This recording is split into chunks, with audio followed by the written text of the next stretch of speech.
Ir noslēgusies šīs Saeimas sesijas pēdējā sēde, daudz labi darbi padarīti.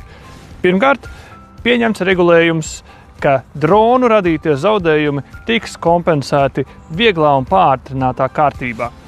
Ko tas nozīmē? Tas nozīmē, ka ja tavā īpašumā tev ir nodarījis zaudējums kāds noklīdis drons, tad pātrinātā kārtībā tu saņemsi godīgu kompensāciju no valsts. Jo valsts pienākums pirmām kārtām bija parūpēties, lai tas drons tavā īpašumā nenokrīt.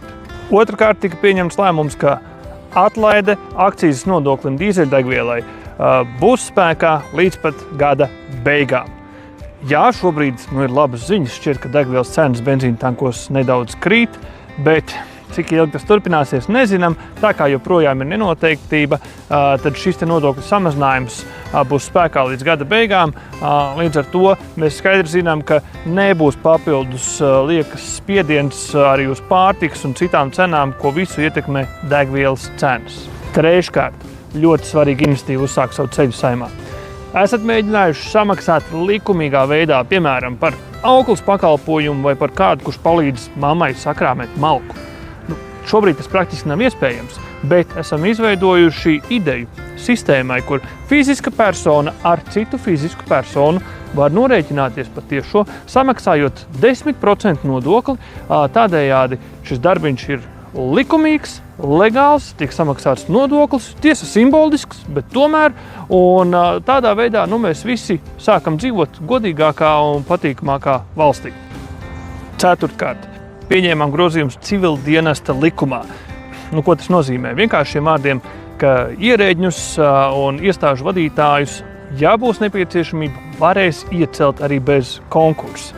Būsim godīgi, tie konkursi jau tāpat tādi simboliski laika vilkšana un nereti tie cilvēki, kas nonāca amatos, tāpat bija politiski vienādi vai otrādi atkarīgi no tā, kurš iecēla šo cilvēku.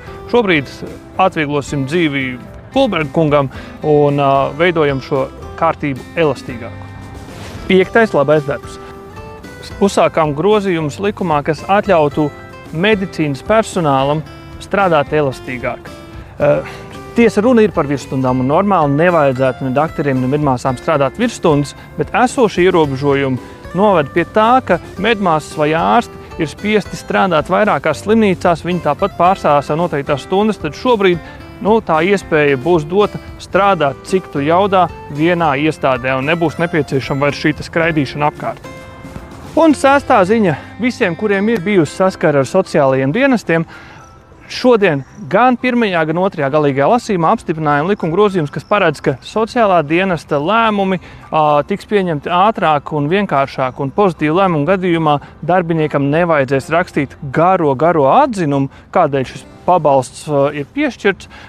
Pietiks vienkārši ar lēmumu un naudas ieskaitījumu, kas nozīmēs, ka procesi sociālos dienestos noritēs daudz ātrāk. Varētu šķist, ka darbs Saeimā ir apstājies, jo ir sākusies vasara. Tā nebūtu nav. Jā, mums vairs nebūs regulārās Saeimas sēdes katru ceturtdienu. Vasaras mēnešos mums būs pavisam noteikti vismaz 2 ārkārtas sēdes jūlija beigās un augusta beigās. Paralēli joprojām turpināsies darbs komisijās, piemēram, jau pieminētais regulējums, kas atvieglotu legālu norēķinu starp 2 fiziskām personām. Tur būs nepieciešams nopietnas diskusijas ekspertu līmenī, lai to sistēmu izveidotu tiešām ērtu un efektīvu, un tas ir tas, ko mēs darīsim vasarā, kā arī, protams, citas dažādas iniciatīvas dažādās komisijās.